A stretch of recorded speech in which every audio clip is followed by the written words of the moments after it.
Okay, guys, let's talk about this box here, line 39 to 46.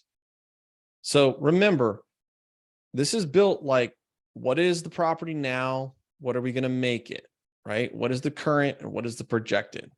Okay, so the average monthly rent, this is pulling from up here.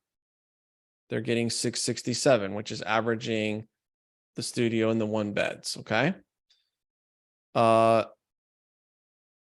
That creates the gross potential and then the vacancy.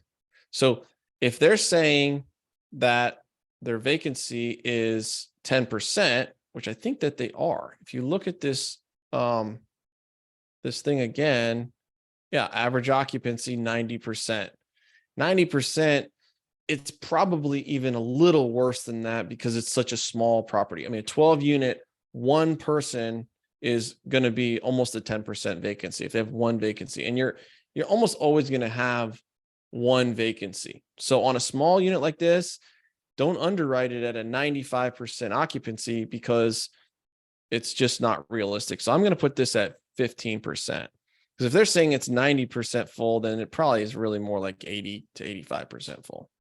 Okay. Concessions, loss to lease.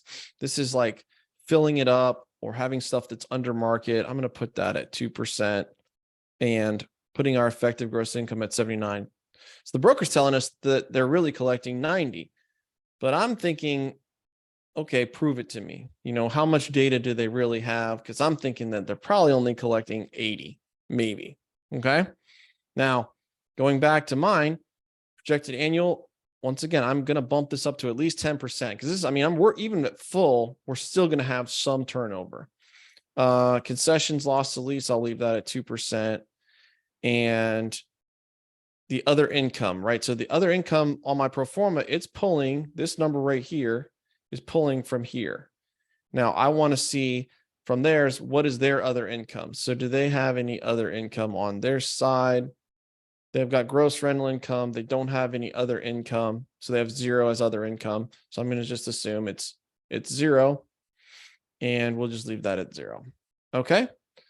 Now we got to get into the expenses. This is where the rubber meets the road, and Yaden's going to talk about this. Remember, this is as is expenses. This is where we're going expenses.